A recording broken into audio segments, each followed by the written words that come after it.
Otro Nivel Channel. Televisión alternativa. Programación en vivo. Lunes, 7 de la tarde. El Ojo Clínico. Otro Nivel Channel. Televisión alternativa.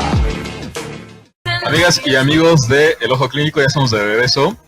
Y bien, en este segundo bloque del programa vamos a hablar con el doctor Alejandro Amaro, quien ya se encuentra con nosotros acompañándonos. Bienvenido, muchísimas gracias que estás nuevamente aquí. Muchas gracias, César.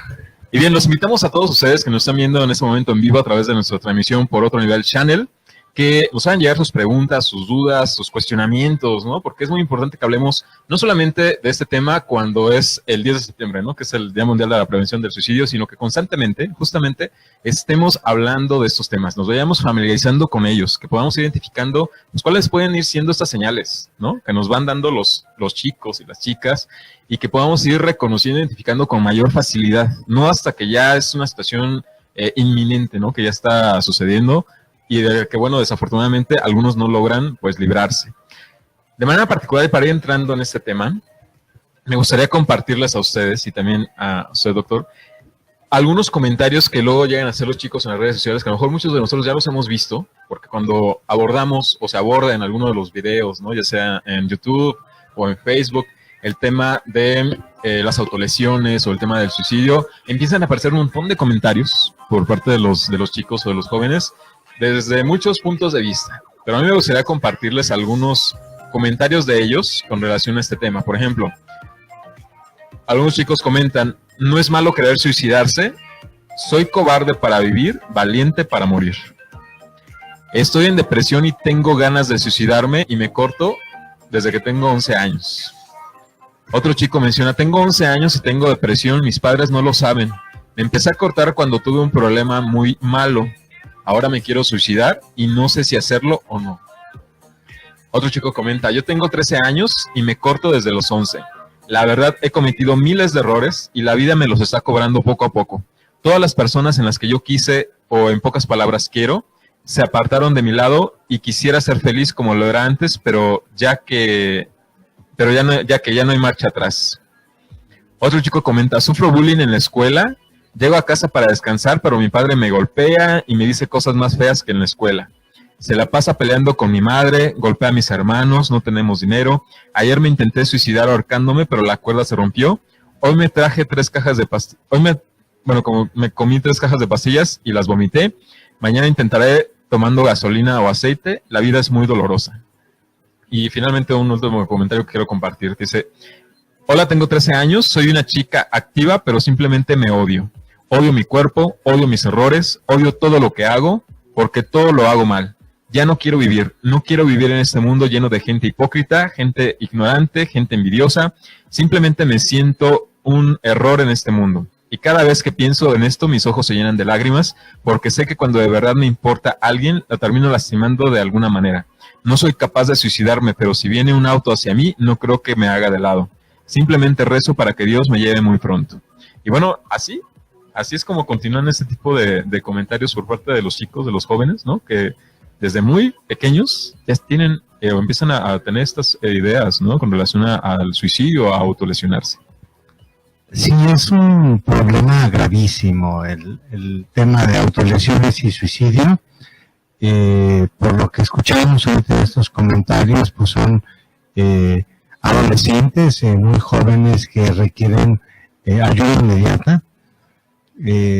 Identifico algunos componentes ahí muy claros.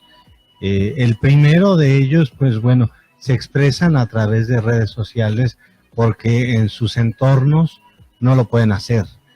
Entonces, aquí el primer componente es el estigma que se tiene en el tema de suicidio y de los trastornos mentales, de la salud mental.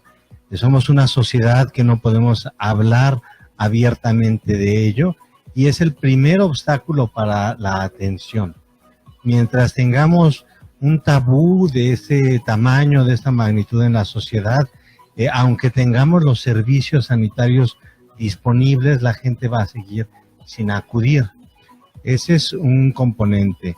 El otro componente que identifiqué es que, y concuerda con un último estudio que leí, es que los jóvenes, el principal riesgo que tenemos es que no se sienten validados por sus familias y por sus iguales, por otros jóvenes, es decir, constantemente se sienten devaluados.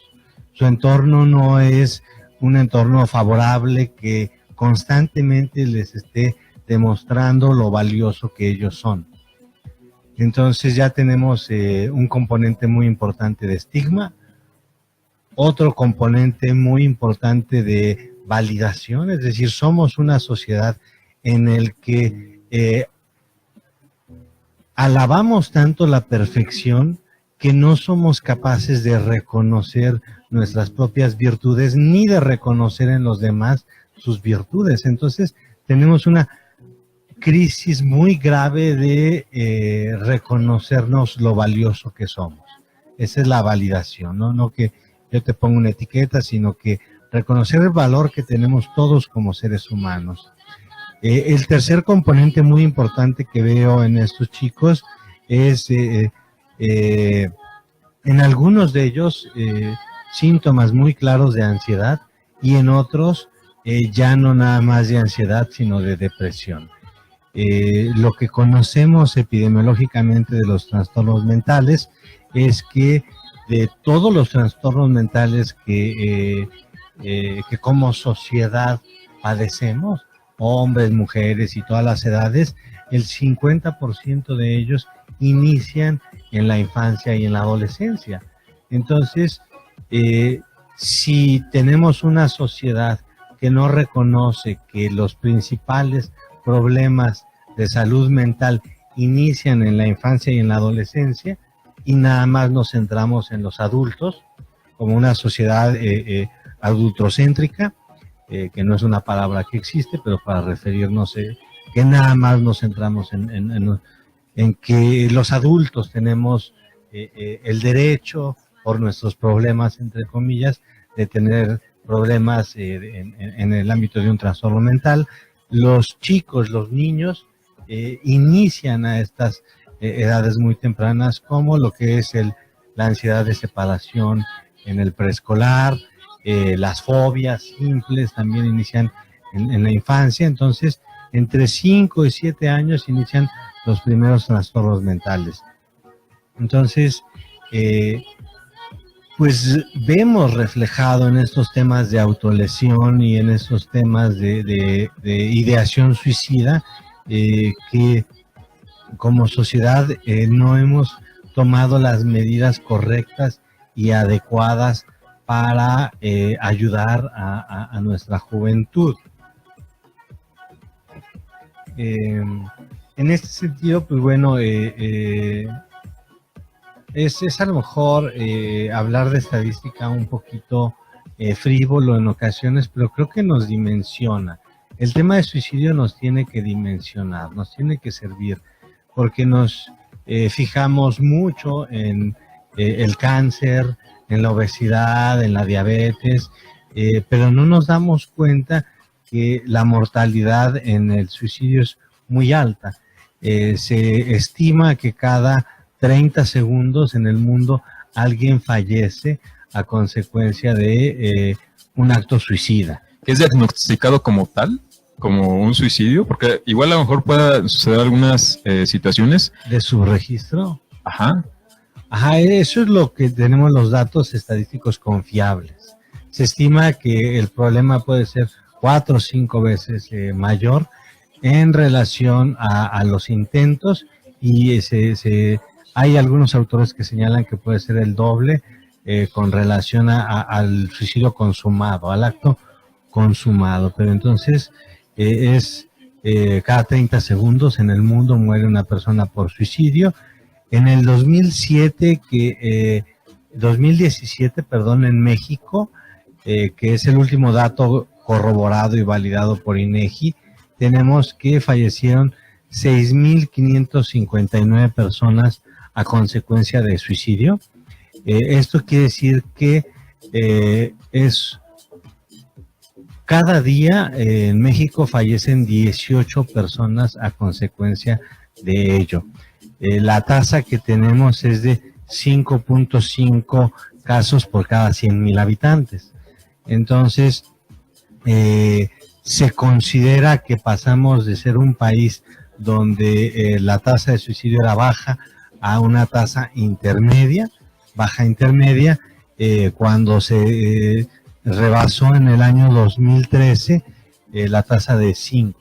En 2013 pasamos de 4.8 en el 2012 a 5.1 personas por cada 100,000 habitantes. Michoacán, pues tuvimos el año 2017, un año particularmente elevado, fue de 4.4 casos por cada 100,000 habitantes y no había sido tan alta salvo el 2008. Entonces, en los últimos 10 años podríamos considerar que 2017 fue un año donde se repuntaron los casos. ¿Tenemos algún dato o algo que nos pudiera ir esclareciendo cuáles podrían ser las causas de este fenómeno? Ese es un proceso y es un fenómeno multifactorial. No tenemos en sí un factor al que podamos decir que es predominante.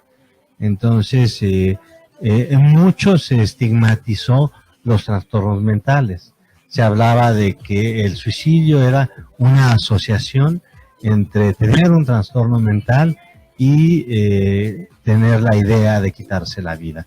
Entonces, mucho ha sido el esfuerzo de la Sociedad Mexicana de Suicidología en refutar esta falsa creencia, esta falsa perspectiva que se tenía. Una gran cantidad de las personas que cometen un acto suicida, o que lo consuman, o simplemente que sobreviven a un atentado suicida, no tienen un trastorno mental. La gran mayoría no tienen los criterios para decir tiene un trastorno mental. Lo que sí es cierto es que tener un trastorno mental eleva la probabilidad de cometer un acto suicida. Si yo tengo depresión y no me trato esa depresión, elevo mi riesgo con relación al riesgo que tiene la población en general. Entonces, pero no quiere decir que yo tener un trastorno mental me lleve irremediablemente a tomar una decisión de esta naturaleza. Entonces, en el caso de los jóvenes, particularmente, ¿cuáles podrían ser algunos factores que pudieran estar un poco relacionados con esta situación? Ajá, tenemos un factor biológico claramente identificable en los jóvenes, que es que su sistema nervioso central aún no logra establecer conexiones fuertes con lo que sería el sistema prefrontal. El sistema de corteza prefrontal es el que hace que nos valoremos una gran cantidad de riesgos y nos frenemos. Entonces, el joven, por su naturaleza de que está en un proceso madurativo, aún no tiene esta capacidad de poderse autorregular, frenarse en muchas situaciones. Entonces, biológicamente, el adolescente pues se caracteriza por ser arrebatado, impulsivo. Entonces, esta situación biológica claramente la tenemos con ellos. Otro de los factores que tenemos con ellos, pues es que tengan un trastorno mental identificable, un trastorno de ansiedad, depresión. ¿Qué otro factor de riesgo podemos encontrar en los jóvenes? Que hayan o estén sufriendo violencia familiar o escolar. Entonces, ese es otro factor de riesgo que se adiciona, el que les mencionaba de la validación, que sea un adolescente que no se sepa considerado valioso por su entorno, es también un factor de riesgo. Entonces, tenemos ahí algunos factores. ¿Qué otro factor de riesgo puede estar detrás de ello? Pues bueno, el consumo de sustancias, que cada vez se incrementa más, el alcohol, combinarlo con... Es que cada vez más jóvenes están consumiendo ya alcohol. A edades más tempranas, el tabaco, sí, los promedios de edad han bajado de los 15 años a los 10, 12 años, 9 años, dependiendo del estado de la República donde se donde vivan estos jóvenes. Entonces son vulnerables los jóvenes por diversas situaciones. Y el suicidio tiene esa característica que te decía, que el individuo y todos los trastornos mentales siente vergüenza por la situación en la que está atravesando, no se siente motivado o animado en la sociedad por buscar ayuda, piensa que el buscar ayuda lo que va a encontrar va a ser un rechazo, entonces lo hace mantenerse aislado. Y esto claramente dificulta las cosas. Doctor, vamos a hacer un pequeño corte comercial para regresar después de él, a seguir platicando de este asunto, porque me gustaría saber, de estos comentarios que hacen los jóvenes en las redes sociales, hay algunas creencias, ¿no? Sobre todo por parte de los adultos que dicen, bueno, es que están llamando la atención, ¿no? Lo que quieren es atención, pero de forma pues de no hacerles caso, ¿no? Porque no es importante. Me gustaría que platicáramos de esto, si en verdad es así, ¿no? O qué es lo que están tratando de decirnos a través de estos mensajes. Amigas y amigos del Ojo Clínico, nosotros regresamos, continuamos en nuestro siguiente bloque con el doctor Alejandro Amaro, para seguir platicando este tema del suicidio en los adolescentes. Nosotros regresamos en un momento más. Desafortunadamente, en muchas ocasiones, prestamos atención al tema del suicidio cuando ya ocurrió la situación, ¿no? Cuando ya fue algo cercano a nosotros, que ocurrió por parte de algún familiar, o algún amigo, alguien muy cercano, entonces empezamos a reflexionar y a lo mejor se nos vienen a la mente justo estas ideas, ¿no? De qué pudimos haber hecho para evitarlo, ya cuando está, digamos, el conflicto, ¿no? La situación es de cómo podemos estos mensajes o estas señales que a lo mejor podrían ser de alarma, cómo podemos irlas identificando y qué podemos ir haciendo al respecto. Platicamos en el corte comercial que a veces a uno como profesional le cuesta trabajo abordar estos temas, ¿no? Y poderlo afrontar y poder, no solamente en lo personal, sino que además posteriormente ya en la práctica, pues poder ayudar a otros a que vayan avanzando y también a su vez vayan afrontando, ¿no? Esta situación. Pero entonces, ¿qué tanta atención o qué tanto interés tendríamos que estar tomando a estos mensajes que les llegan o que los jóvenes exponen o comparten desde las redes sociales, ¿no? Definitivamente no debemos dejar de lado ninguna manifestación que nos dé un indicio de una conducta suicida o autolesiva. Es decir, no es que quieran llamar la atención, no es que simple y sencillamente estén jugando, es un foco rojo de atención que debemos de atender siempre. Muchas veces instituciones públicas y privadas voltean a ver el tema hasta que no hay un caso muy llamativo y entonces la sociedad voltea. Pareciera que le queremos dar la espalda a este tema. No nos gusta como sociedad. O no sabemos cómo abordarlo, ¿no? También nos causa mucho miedo, en primer lugar. El pánico es de, bueno, si me dice que sí, ¿qué voy a hacer, no? Estoy en mi consultorio como médico o como psicólogo, ahí en el video, muy acertadamente, es un video maravilloso, muy acertadamente señalan que la pregunta debe ser clara y abierta. ¿Estás pensando en quitarte la vida? ¿Estás pensando en hacerte daño? ¿Estás pensando en algún método para suicidarte? La pregunta debe ser muy clara, siempre en el consultorio. Y si la respuesta es afirmativa, la primer clave que debemos de checar en toda la gente que se dedica en forma seria a atender este problema, que se ha capacitado, la principal característica que vemos no es que tengamos un trastorno mental de fondo. La principal característica que vemos es que el individuo está sufriendo. O sea, es el sufrimiento el que lleva a la persona a pensar en quitarse la vida y en planear hacerlo o en intentarlo. Entonces, lo primero es que la persona la está pasando muy, muy mal. Independientemente de si el problema desde nuestra perspectiva es pequeño o grande. para esa persona es lo más terrible que le está ocurriendo en ese momento. Y la única alternativa en la que en ese momento él ve para terminar con ese sufrimiento es quitarse la vida. Y a todos los pacientes que se les hace la pregunta hipotética en el consultorio, si tú en este momento no tuvieras ese sufrimiento que me estás platicando, aún así te quitarías la vida.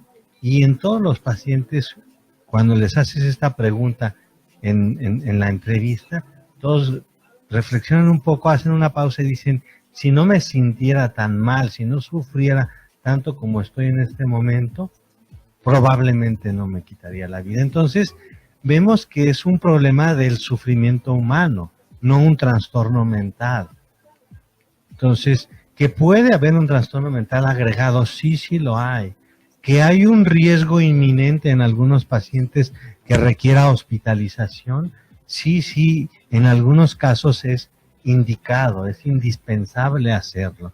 Que en muchos otros pacientes con un terapeuta que maneje el tema puede hacer que el riesgo disminuya y trabajar a lo largo de algunas semanas para disminuir, el sufrimiento, porque la persona no se le va a quitar de la cabeza la idea de esa salida mientras siga sufriendo. Entonces, lo primero que tenemos es que mitigar ese sufrimiento.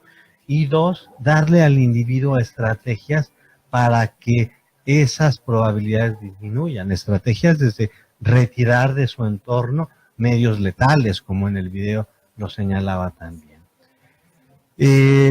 La Organización Mundial de la Salud tiene una guía que cualquier médico la puede consultar y también cualquier psicólogo. Está destinado para psicólogos, médicos generales, trabajadores sociales también y enfermeros que pueden checar. Esta guía es la Mental Health Gap Action Plan, MHGAP mejor conocida, y salió desde el 2013 esta guía. La pueden descargar, revisarla, y incluso hay videos sobre cómo abordar a estos pacientes. La principal forma de prevenir el suicidio en un consultorio es preguntarlo. Si yo veo a un paciente aquejado por problemas económicos, familiares, conyugales o escolares, de violencia, de bullying, dependiendo de la edad y el rol que cada individuo tiene en su vida. Si yo lo veo aquejado por problemas y ya lleva tiempo así, estamos obligados a preguntarle. ¿Has pensado quitarte la vida? Y antes se tenía este tabú, que si yo preguntaba, iba a inocular, si no lo había pensado, le iba a dar la idea, ¿no? Como cuando te preguntan, oye, no pienses en elefantes rosas, ¿no? Y lo primero que piensas es en un elefante rosa y hasta lo imaginas. El tema del suicidio no es así. O sea, si un individuo no ha pensado seriamente en quitarse la vida, y tú le preguntas, oye, ¿has pensado en quitarte la vida? Sale del consultorio y no pasa nada, ¿no? Porque es una situación seria como para que alguien que no lo ha pensado se le quede la idea. Sin embargo, como es un tema tabú, el paciente no va a llegar y me lo va a platicar. Yo se lo tengo que preguntar en forma intencional y directa. Si yo le doy 20,000 vueltas a la pregunta y al final con miedo lo hago, el paciente se va a dar cuenta que a mí, que a su médico, que a su psicólogo le causa un problema el tema y no va a sentir la confianza para decirle sí, doctor, o sí, psicólogo, efectivamente estoy pensando en quitarme la vida. O sea, si el médico, el psicólogo torea la pregunta y con miedo lo hace, el paciente se va a dar cuenta y va a decir, pues si no puede con una pregunta, menos va a poder con lo que yo ando cargando. Por eso es tan importante la preparación, ¿no? La formación de sus profesionistas para que puedan abordar justamente este tipo de problemáticas, ¿no? Entonces, y otra de las cosas muy importantes de este video también es validar al paciente cuando dice que le está pasando mal y cuando dice que ha pensado seriamente en quitarse la vida. no tenemos que regañarlo, no tenemos que menospreciarlo, no tenemos que salir con el échale ganas, mira, la vida es bien bonita, yo no sé cómo tú no la ves, o sea, porque eso se lo diría a cualquier persona. O sea, nosotros tenemos que reconocer que el paciente le está pasando muy mal y que por sus propios medios no ha podido salir adelante y que necesitamos ofrecerle alguna alternativa.